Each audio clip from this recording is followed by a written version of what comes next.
20-25%, ಎಲ್ಲೋ ಒಂದು ಕಡೆ 10-15% ಕೂಡ ಇದೆ. ಆದರೆ ಈ ಲೆಕ್ಕಾಚಾರ, ಈ ಬೆಳವಣಿಗೆ ನೋಡ್ತಾ ಹೋದರೆ ಗ್ಯಾರಂಟಿ ಕಾಲೇಜಿಗೆ ಮುಂದಕ್ಕೂ ಕೂಡ ಬರಲ್ಲ ಅನಿಸ್ತಾ ಇದೆ. ಕಾಲೇಜುಗಳಿಗೆ ಬರ್ತಾ ಇಲ್ಲ ವಿದ್ಯಾರ್ಥಿಗಳು. ಕರೋನಾ ರಿಪೋರ್ಟ್ ತಗೊಂಬೇರೆ ಬರಬೇಕಾ? ಹಾಜರಾತಿ ಇನ್ನೂ ಕಡಿಮೆ ಆಗ್ತಾ ಇದೆ.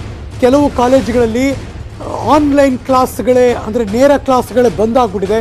ಕೆಲ ಕಾಲೇಜುಗಳಲ್ಲಿ ಆನ್ಲೈನ್ ಕ್ಲಾಸ್ಗಳು ಮಾತ್ರ ಮುಂದುವರಿತಾ ಇದೆ. ಈ ಕ್ಷಣ ನೀವು ನೋಡ್ತಿದ್ದೀರಾ ಮಗದೊಂದು ಬ್ರೇಕಿಂಗ್ ನ್ಯೂಸ್.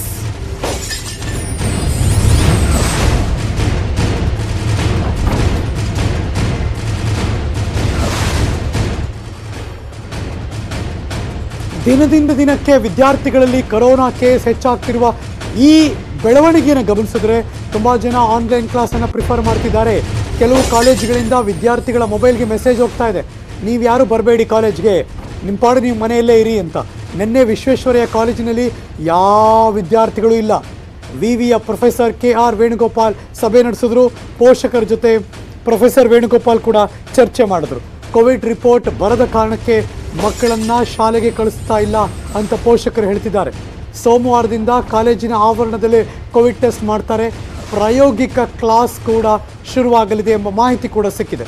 ಇನ್ನು ಕೋವಿಡ್ ವರದಿ ನೀಡದಿದ್ದರೂ ಬೆಂಗಳೂರಿನ ಕೆಲವು ಕಾಲೇಜುಗಳಲ್ಲಿ ವಿದ್ಯಾರ್ಥಿಗಳಿಗೆ ಕ್ಲಾಸಿಗೆ ಬಂದು ಪಾಠ ಕೇಳೋದಕ್ಕೆ ಅವಕಾಶವನ್ನು ಕೊಡ್ತಿದ್ದಾರೆ.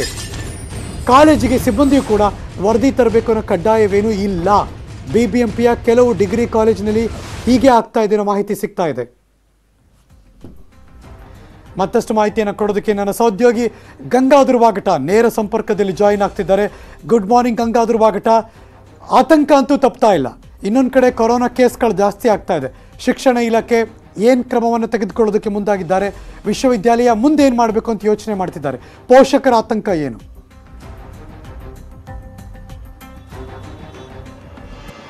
ಹರೀಶ್, ಅಂದ್ರೆ ಈಗ ರಾಜ್ಯದಲ್ಲಿ ಎರಡನೇ ಕೊರೋನಾ ಒಂದು ಆತಂಕ ಪ್ರಾರಂಭವಾಗಿರುವುದು. ಇದರ ನಡುವೆ, ಈ ಕೊರೋನಾ ಆತಂಕದ ನಡುವೆ ಈಗ ಮತ್ತೆ ಗಂಗಾಧರ್, ನೀವು ಏನು ಹೇಳೋದು ಕೇಳಿಸ್ತಿಲ್ಲ. ಸಮಥಿಂಗ್ ಅಲ್ಲಿ ದೊಡ್ಡ ಸೌಂಡ್ ಬರ್ತಾ ಇದೆ. ಮತ್ತೆ ರೀಕನೆಕ್ಟ್ ಮಾಡುವಂತಹ ಪ್ರಯತ್ನ ಮಾಡೋಣ.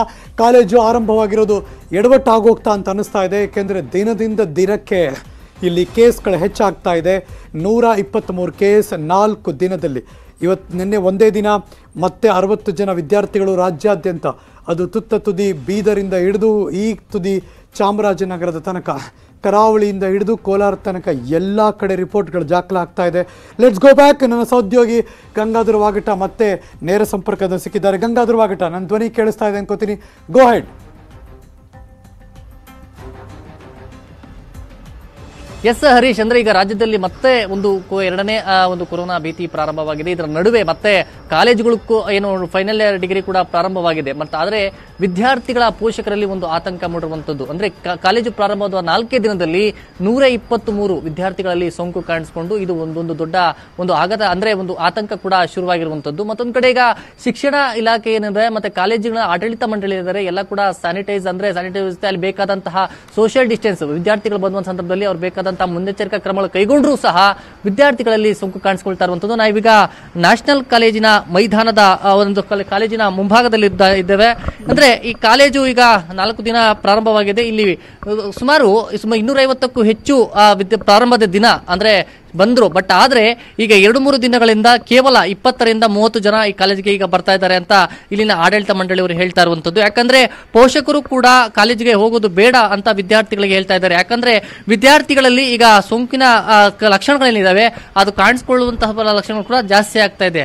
ಮತ್ತೊಂದು ಕಡೆ ಈಗ ನೋಡಬಹುದು, ಇಲ್ಲಿ ರೌಂಡ್ ಸರ್ಕಲ್ಸ್, ಅಂದ್ರೆ ವಿದ್ಯಾರ್ಥಿಗಳು ಬರುವಂತಹ ನಿಟ್ಟಿನಲ್ಲಿ ಅವರು ರೌಂಡ್ ಸರ್ಕಲ್ ಗಳನ್ನ ಕೂಡ ಮಾಡಿದ್ದಾರೆ. ಸೋಷಿಯಲ್ ಡಿಸ್ಟೆನ್ಸ್ ಅಲ್ಲಿ ವಿದ್ಯಾರ್ಥಿಗಳು ಬರಬೇಕು ಅಂತ ಸ್ಯಾನಿಟೈಸ್ ವ್ಯವಸ್ಥೆ ಕೂಡ ಇರುವಂತದ್ದು. ಮತ್ತೆ ಅವ್ರಿಗೆ ಪ್ಯಾರಾಮೀಟರ್ ಅಂದ್ರೆ ಅವರ ಥರ್ಮೋಮೀಟರ್ ಮೂಲಕ ಅವರ ಟೆಂಪರೇಚರ್ ಎಷ್ಟಿದೆ ಅನ್ನೋದು ಕೂಡ ಚೆಕ್ ಮಾಡ್ತಾ ಇದ್ದಾರೆ. ಬಟ್ ಆದ್ರೂ ಕೂಡ ವಿದ್ಯಾರ್ಥಿಗಳಲ್ಲಿ ಈಗ ಸೋಂಕು ಕಾಣಿಸಿಕೊಳ್ಳುವಂತಹ ಪ್ರಮಾಣ ಕೂಡ ಈಗ ದಿನಕ್ಕೆ ಜಾಸ್ತಿ ಆಗ್ತಾ ಇದೆ. ಈ ನಿಟ್ಟಿನಲ್ಲಿ ಈಗ ಮತ್ತೆ ಶಿಕ್ಷಣ ಇಲಾಖೆ ಯಾವ ರೀತಿ ಕ್ರಮ ಕೈಗೊಳ್ಳುತ್ತೆ ಅನ್ನೋ ನಿಟ್ಟಿನಲ್ಲಿ ನೋಡಬೇಕಾಗುತ್ತೆ. ಬಟ್ ಆದ್ರೆ ಈಗ ಪ್ರಾರಂಭದ ದಿನದಲ್ಲಿ 25,000. Just hold for A second. ನಮ್ಮ ಜೊತೆ ದೂರವಾಣಿ ಸಂಪರ್ಕದಲ್ಲಿದ್ದಾರೆ ಕರ್ನಾಟಕ ಕೊರೋನಾ ಅಂದ್ರೆ ಈ ಕೋವಿಡ್ ಟಾಸ್ಕ್ ಫೋರ್ಸ್ ನ ರೂವಾರಿ ಆಗಿರುವಂತಹ ಡಾಕ್ಟರ್ ಮಂಜುನಾಥ್ ದೂರವಾಣಿ ಸಂಪರ್ಕದಲ್ಲಿದ್ದಾರೆ. ಸರ್ ನಮಸ್ಕಾರ. ಸರ್ ನಮಸ್ತೆ ಸರ್. ಕಾಲೇಜ್ಗಳು ಶುರುವಾಯಿತು, ಮಕ್ಕಳು ಹೋಗಕ್ಕೆ ಶುರು ಮಾಡಿದ್ರು. ಸಡನ್ ಆಗಿ 2 ದಿವಸದಿಂದ 123 ಮಕ್ಕಳಿಗೆ ಕೊರೋನಾ ಬರ್ತಾ ಇದೆ. ಈಗ ಒಂದು ಆತಂಕಕಾರಿ ಬೆಳವಣಿಗೆ. ಅಂದ್ರೆ ಏನಾಗುತ್ತೆ, ಈಗ ಸುಮಾರು 1,000 ವಿದ್ಯಾರ್ಥಿಗಳಿಗೆ ಇದು ಟೆಸ್ಟ್ ಮಾಡಿದಾಗ ಒಬ್ಬರಿಗೆ ಅಥವಾ ಇಬ್ಬರಿಗೆ ಬರ್ತಾ ಇದೆ. ಹಾ ಸರ್. ಬಹುಶಃ ನಮ್ಮ ರಾಜ್ಯದಲ್ಲಿ ಸುಮಾರು 14 ಲಕ್ಷ ವಿದ್ಯಾರ್ಥಿಗಳಿದ್ದಾರೆ. ಅಫ್ಕೋರ್ಸ್ 14 ಲಕ್ಷ ವಿದ್ಯಾರ್ಥಿಗಳು ಇವತ್ತು ಕಾಲೇಜ್ ಹೋಗ್ತಾ ಇಲ್ಲ. ಕರೆಕ್ಟ್. ಅದರಲ್ಲಿ ಈಗ ಸ್ವಲ್ಪ ಹೋಗ್ಲಿಕ್ಕೆ ಶುರುವಾಗಿದೆ. ಹೌದು. ಅಂದ್ರೆ ಇದನ್ನ ಟೆಸ್ಟ್ ಮಾಡಿದ್ರಿಂದ ಗೊತ್ತಾಗಿದೆ ಅಷ್ಟೇ. ಅದರ್ವೈಸ್ ಅವ್ರಿಗೆ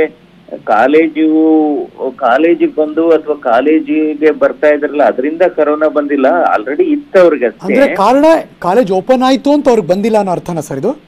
ಹೌದೌದೌದು.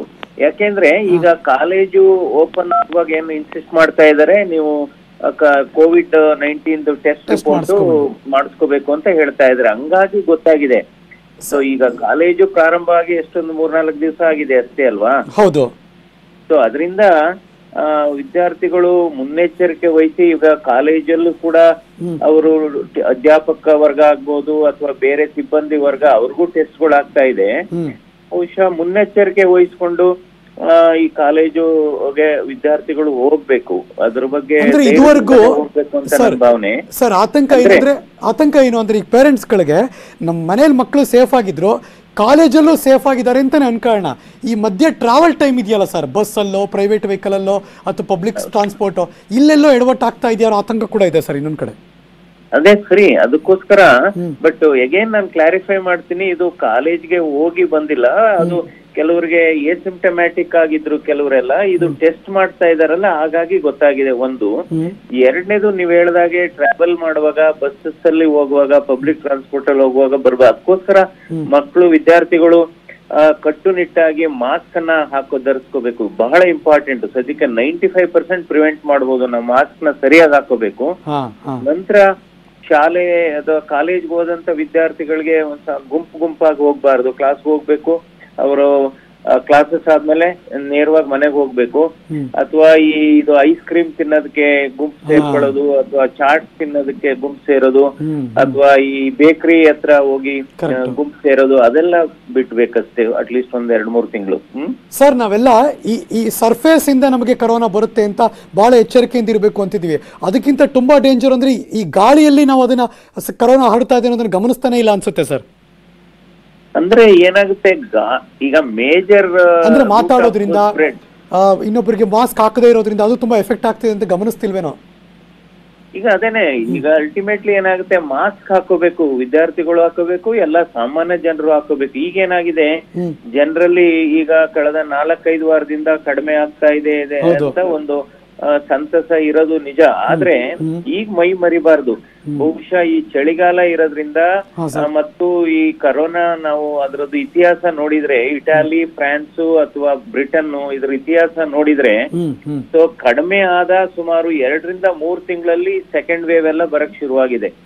ಸೊ ಇಲ್ಲೂ ಕೂಡ ಅದು ಬರೋ ಸಾಧ್ಯತೆ ಇರೋದ್ರಿಂದ ಚಳಿಗಾಲ ಬೇರೆ ಇದೆ.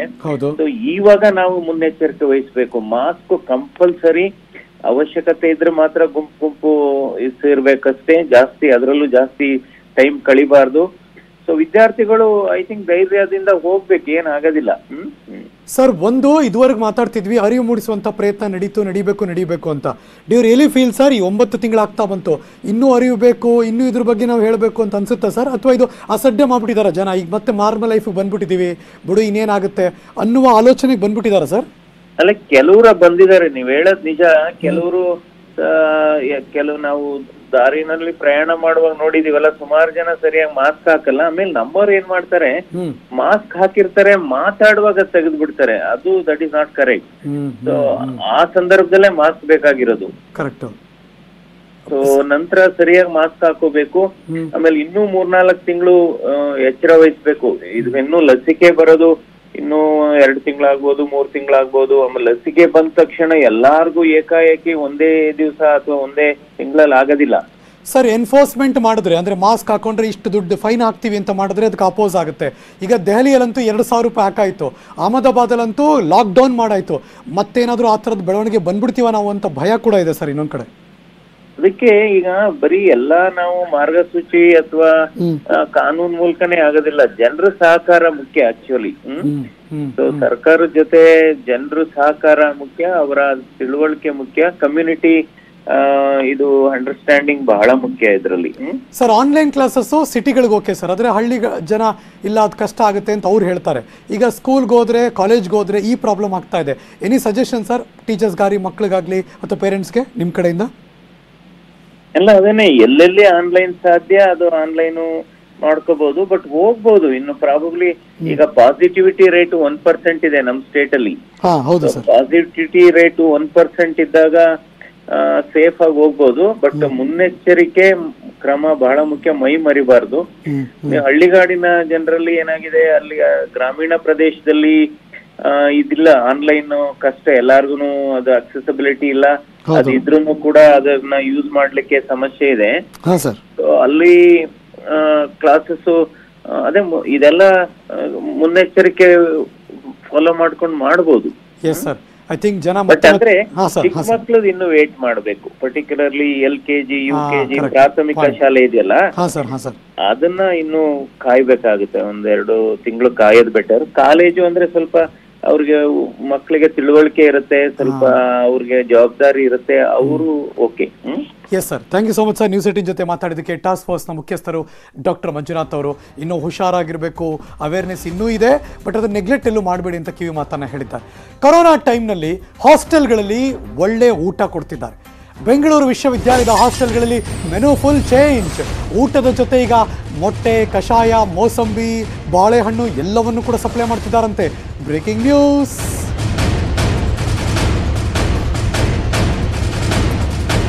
ಇದು ಒಳ್ಳೆಯ ಬೆಳವಣಿಗೆ.